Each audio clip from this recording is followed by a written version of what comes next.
alumni with 3 kids, and the next couple is with 2 kids.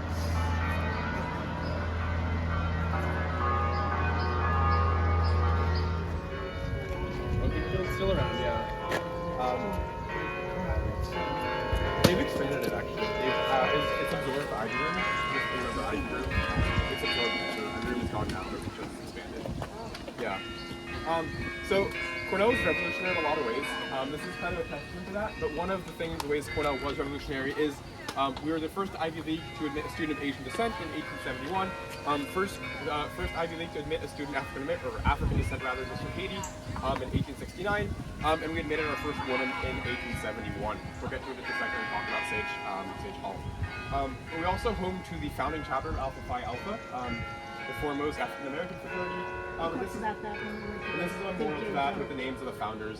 It's something that's very important to us here at Cornell. I think they've actually recently lost their house. I think they're trying to get a new one, but they still are here on campus. They're still very prominent fraternity here on campus. Yeah.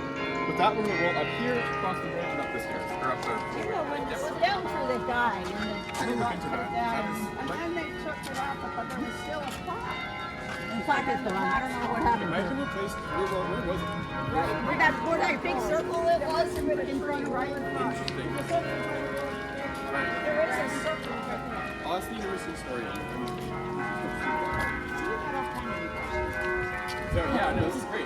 Usually I don't get this much information back on these websites. Usually I'm the one giving it out. This is amazing. My father went here. That's as far back as I Did your go. father? When did he graduate? 86. Okay, so off to my right here, that's Barnes Hall now, home to career services. This used to be home to the vet school. The Cornell Vet School, founded in 1895, was the first degree-granting veterinary program in the United States. To this day, it's one of the best programs in the country. A good friend of mine is actually doing a pre-vet track where he does 6 years, and he does 3 undergrad and then 3 grad, and he gets to graduate with a vet degree from Cornell. It's pretty cool. Wow, in 6 years? 6 or 7, I think. That was worth it yourself. That was what the campus store was before. Really? Our freshman year, before they opened up the new one. Interesting. Regardless, to this day, the vet school has moved up way up. But over here, obviously sanitary practices were not what they are today. So these would just dump all their waste in this little river. This is now known as Wee Stinky Glen. Oh, that's why they call it. Yep, we're gonna cross over here. Well, this is a pretty okay.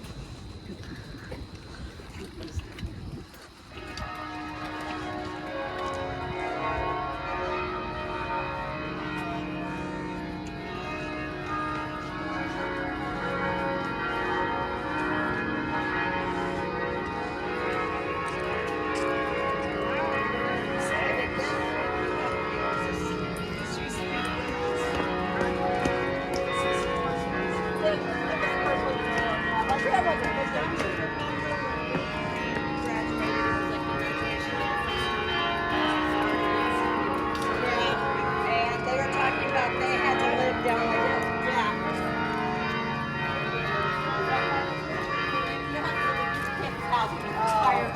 Your tires are rear. No, because they had proprietary land. You know, they were parents. Okay, so this is Sage Hall. So as I said, Cornell admitted its first woman in 1870. Unfortunately, Cornell didn't have any accommodation for women at the time.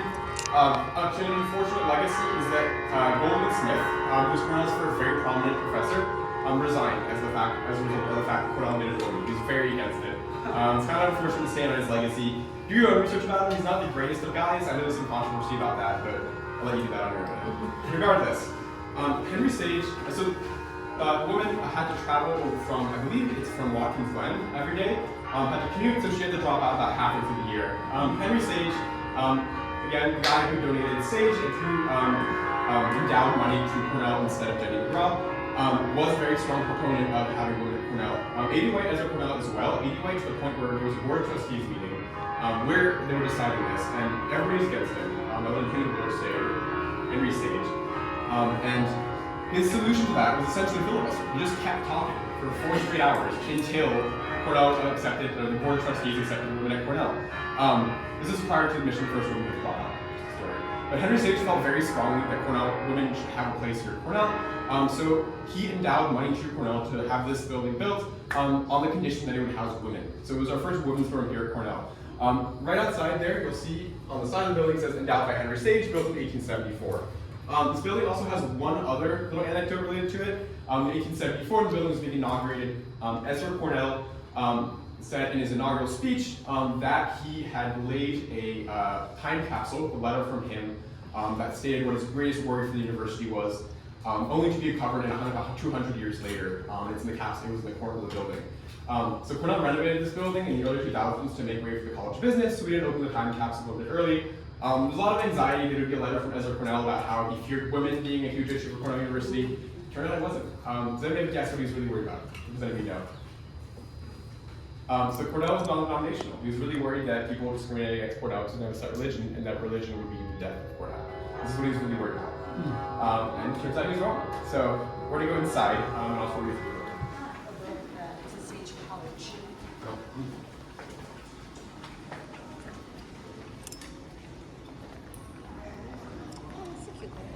Yeah, so this is the old building. It used to be a cafe, and you get lunch.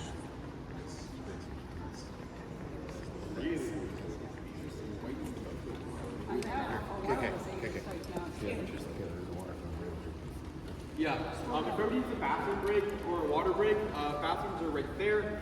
There's about maybe 10 to 15 minutes left in the tour, if that's helpful for your information. So if you need a bathroom break. There's a water fountain over there as well. There's a water fountain over there as well, if anybody needs a little break. I don't need the rest. Okay. So we'll continue briefly with the content. So as I mentioned, it was renovated recently. You can actually very clearly tell where. So this is the original building. This space used to be outdoors. This is the part they added, and it became an atrium. So that brick is the original brick that was used to build the women's dorm. So a couple fun things about Sage Hall, because of the fact that it was our women's dorm for a while. For information, our women's dorm was Bulge Hall, which many of you are familiar with. It's now one of the new dorms on North Campus. Ben, do you know which one it is? McClintock. Barbara McClintock Hall is our new women's dorm, replacing Bulge now. It's under renovation. So that's just something for you to know. But regardless, this building actually housed a pool. It had a 6-meter long pool, just for record, that's 6 yards. The women's swim test was operated out of here and required, this is the quote, I'm not making this up. The quote was that women had to do, I think, a lap and a half and then come up smiling. That was the official quote. Yeah, not a great look, but it's Cornell. But in any case, there are a lot of other old-timey rules related to Sage Hall. Obviously, men can be unaccompanied. That's actually still the case for our women's dorms today. But if a woman was entertaining a male visitor over, they had to keep the door open. They had to be 3 feet on the ground at all times. Same when they were freshmen. Really? In 1969, if you had someone over, you had to have the door open and 3 feet on the ground. That's fascinating. I didn't think it was so recent. It changed spring. Okay, so not as old-timey as I thought, but that was a rule back in the day. Obviously, this space is now home to our College of Business, which unites our Dyson School of Applied Economics, our MBA program, our Johnson MBA program, as well as our School of Hotel Administration. Dyson is headquartered out in the Art Squad, and Hotel School is obviously still in Statler, but this is a united space for them. And the cafe there is really good. I think it's closed today, but there's an amazing cafe there. With that, if anyone needs to take a bathroom break, please do it now. We'll be finishing this one in about 10 minutes. So you and this was kind of a grass. Yeah. So all that stuff is the original. Those are rooms up there? Yeah, so those were rooms. All these were women's rooms. And Cornell decided to expand that and make it into business schools. So they built all this building. What was Sage dining? What was in it? What was it? I remember coming in. The shower was nice, you know, and the other shower. So everything had changed.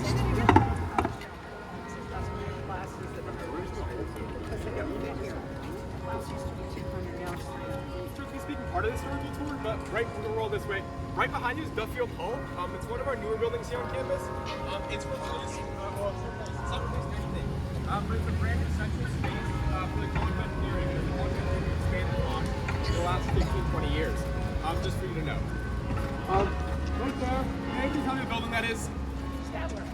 The one next to it, behind it. Old Rusty. Old Rusty. Rusty? Old Rusty. That's That's what the they name? called it. Interesting. Not the official name. Yeah, no, that's good though. That's actually nice to what I'm about to say. So that is Uris Hall, in my opinion, objectively the ugliest building on campus. You didn't hear that from me.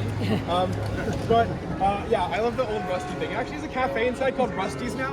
Which I think is funny. That might be why. When they built it, it was supposed to rust and be beautiful, and they did, Getting and to it was that. built in our day. Yeah. So essentially, yes, it was modeled to rust like graciously, like the Pittsburgh Yes. Steel Tower. Yes. Unfortunately, they messed up the air pollution values. Apparently, again, I'm a humanities major, so if there's any scientists out there, take us with a grain of salt. What I was told is that they calibrated their air pollution values, e.g., how fast it would rust, based on New York City. Yeah, I'll let you. accurate. Essentially, it's going to be another 200 years before it turns the color it's supposed to. I can tell you, I hopefully certainly will not be here. But if you are, you're welcome to go witness that yourself. It sure hasn't progressed much in 50 years. No, it hasn't in 50 years. It's the same.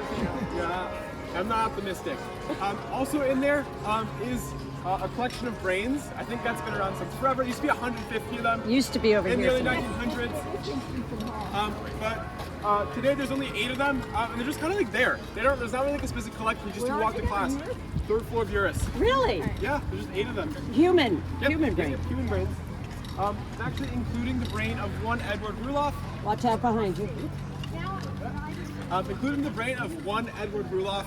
Ithaca's only serial killer, not sure about that one, but Ithaca's most notorious either way. He was a genius. He had one of the highest IQs on record. He had many lives. He was a writer, an author, a poet, but unfortunately also a mass murderer. So, We may have to go see that. yeah, it's up there. But he was caught and executed in New York.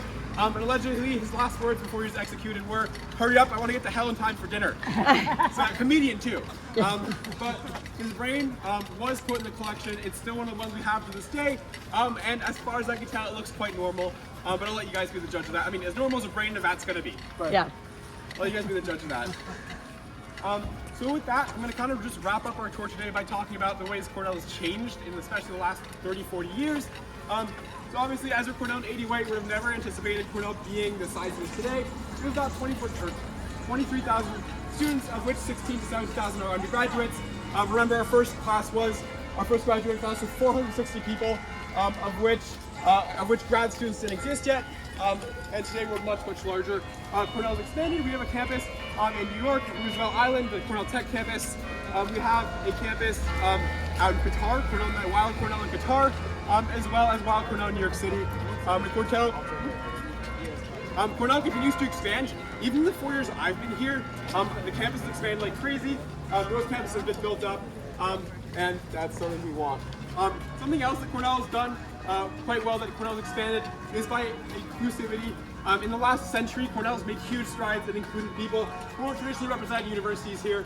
Obviously, there's the Willow Street Hall takeover, and more recently there was the takeover of Dade Hall to give more rights to Latino and Latinx students. Even more recently, Cornell students recently went on strike. Cornell students working at the Ithaca Starbucks went on strike. We had the first 3 unionized Starbucks in the country. Unfortunately, they're all closed now, but union busted. But yeah, Cornell students will continue to strive for social causes, and it's something we're super proud of. That's kind of the note I'm going to end on here. If you liked today's tour, you'll receive feedback. My name is Benjamin. Who did? That's Brendan over there. Thank you. Yeah. And yeah, with that, I'm happy to answer questions, point you towards cafes if you need lunch or anything, or just answer anything. I know you just told us, how many students are here now? 12 undergrad and 7 grad? 16, I think it's 16 and 16, 6, something like that. And someone told 22,000. us they're gonna have 4,000 undergrads this coming fall, is that right? Yeah, no, they've expanded North Campus like crazy to be able to So accommodate this those. year's freshman class will be larger than last. Yeah, it's mine was 3,100. And I was class of 2023. And my sister goes here, her class was I think almost 37. So they've expanded, like especially because they built all these new dorms. I guess they gotta. Yeah. Yeah, they got to get money's worth out of them. So. My dad's good. My dad is American. That's what I figured. Usually I make a joke about our English department, but I feel like you guys deserve the full story. Well, thank you very, Of very course. much. You guys for coming. Have a happy birthday. Thank you. It's in December, but thank you. I thought there was the one over there. I thought was going to say happy. She was going to, and I gave her a look.